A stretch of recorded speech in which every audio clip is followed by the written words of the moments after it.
السلام علیکم. ہمارے اس چینل میں آپ کو خوش آمدید. یہ چینل پرائمریلی اس کا مقصد لیگل اویئرنیس کریٹ کرنا ہے اور لوگوں کو لیگل ریمیڈیز کے متعلق بتانا ہے. آج کا ہمارا ٹاپک ہے سائبر ہراسمنٹ ان پاکستان. اس کے متعلق ہم ایک قانونی آگاہی بتائیں گے اور ان مسائل کا حل بتائیں گے کہ کیا جو شخص اس کا شکار ہوتا ہے اس کے پاس کون سے ذرائع موجود ہیں جن کے تحت وہ ریمیڈیز حاصل کر سکتا ہے. اب اس کا انٹروڈکشن یہ ہے کہ 21ویں صدی جو ہے یہ آپ کو کافی اپرچونٹیز بھی پرووائڈ کرتی ہے اور لیکن اس کے ساتھ ہی رسکس بھی آتے ہیں، جن میں ایک وجہ آن لائن سائبر کرائمز اور آن لائن سیکشول ہراسمنٹ کا بھی ہے. اس کو زیادہ تر تو نظر انداز کیا جاتا ہے کیونکہ لوگوں میں اویئرنیس نہیں ہے. لوگ سوچتے ہیں کہ جب کوئی ایسا واقعہ ہوتا ہے تو سوچ میں آتا ہے کیا کریں، اب کوئی فیس بک پہ ڈال رہا ہے، کوئی انٹرنیٹ پہ ڈال رہا ہے، اب اس کو کیسے پکڑیں، یہ چھوڑ کر لوگ چپ کر جاتے ہیں. خیر اس کے سٹیٹس یہ تھے کہ صرف 2019 میں ہی سائبر ہراسمنٹ ہیلپ لائن جو تھی اس کے اوپر بے شمار 2000 سے زیادہ کمپلینٹس آئیں. یہ پنجاب اور سندھ سے زیادہ تھیں اور اس میں 20 سے 25 سال کے افراد جن میں موسٹلی خواتین ان کے مسائل تھے. اور یہ کووڈ لاک ڈاؤن کے درمیان میں زیادہ مسائل آنا شروع ہوئے. اس کی شاید ایک وجہ تھی کہ اب باہر معاملات کیونکہ بند ہوئے تھے، سب لوگوں کی نظر اس پر آ گئی تھی سوشل میڈیا پر اور آن لائن، اس لیے یہ معاملات میں سپائک ہوا. اب اس کے تحت ایک 2016 میں پاکستان میں لاء بنایا گیا جس کا نام ہے prevention of electronic crimes act. اس کا مقصد ہی ایک لیگل فریم ورک پرووائڈ کرنا ہے آن لائن کرائمز کے لیے. اسے پیکا 2016 بھی کہتے ہیں. اب اس کا سیکشن 19 جو کہ آفینس اگینسٹ موڈیسٹی سے ڈیل کرتا ہے. اب اگر کوئی ایسا کنٹینٹ پھیلایا جائے ٹھیک جو کہ کسی کے لیے نقصان دہ ہے یا پھر فحش مواد ہے اور اس کا مقصد ہے کسی کو بدنام کرنا یا بلیک میل کرنا، تو اس کی جو سزا ہے وہ 5 سے 7 سال ہے اور جو اس میں فائن ہے وہ بھی 50 لاکھ تک ہو سکتا ہے اور یہ دونوں سزائیں بھی ہو سکتی ہیں.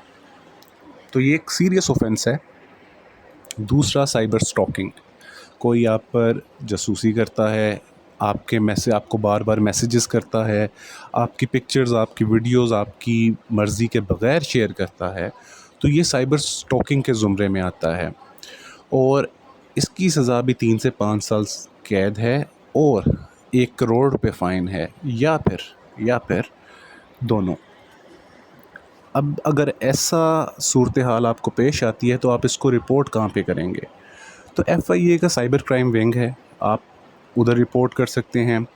اسی طرح یہ ہیلپ لائن ہے جو کہ 0800-13518، آپ اس پر ڈیجیٹل رائٹس فاؤنڈیشن کی ہے، آپ اس پر کر سکتے ہیں. اسی طرح یہ پنجاب میں جو سائبر کرائم سے ریلیٹڈ بنائی گئی 1043، آپ اس پر رپورٹ کر سکتے ہیں اور یہ آپ کے پاس ریمیڈیز اویلیبل ہیں. اس کے بعد اگر آپ کسی بندے کو ذاتی طور پہ جانتے ہیں کون ہے تو اس کے خلاف تو آپ اپنی یعنی کہ لوکل پولیس میں بھی یعنی کہ یہ چیزیں جو ہیں رپورٹ کر سکتے ہیں.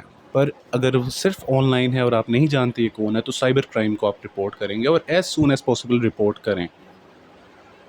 اب اس کی لیگل ریمیڈیز تو ایک پہلی ہوگی کہ آپ کسی قسم کی کمپلینٹ فائل کریں FIA کے ساتھ، پولیس کے ساتھ یا دوسری اتھارٹیز کے ساتھ. اور دوسرا ہے کہ آپ کے پاس سول اور ٹورٹ ریمیڈیز بھی ہیں.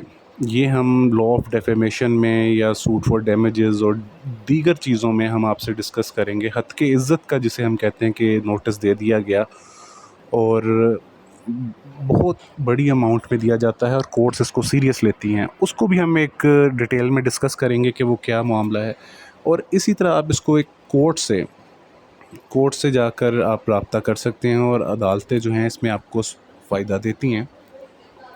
اب اس کی کنکلوژن یعنی کہ فیصلہ یہ کہ ایک تو جسے ہم کہتے ہیں کہ نالج از پاور، آگاہی ہی طاقت ہے، تو جو لوگ جانتے ہیں ان کے لیے یہ معاملات آسان ہیں. اور دوسرا یہ کہ جو ہراسمنٹ ہے یہ کوئی ایک عام چیز نہیں ہے، اسے نارملائز نہ کیا جائے. یہ ایک شدید جرم ہے اور اس کی سزا بھی شدید ہے، سخت سزا ہے. اور اگلی ہماری آپ سے درخواست ہے کہ اگر آپ یہ ویڈیو دیکھتے ہیں تو یہ پھیلائیں اس پیغام کو، اور اپنے آپ کو بھی محفوظ رکھیں اور دوسروں کو بھی محفوظ رکھیں۔ تو اب ہم اپنے اینڈ پہ پہنچ چکے ہیں۔ شکریہ اس ویڈیو کو سننے کا۔ اگر آپ کو یہ ویڈیو پسند آئی ہو تو لائک، سبسکرائب اور شیئر کرنا نہ بھولیے گا۔ بہت شکریہ، ملتے ہیں نیکسٹ ویڈیو میں۔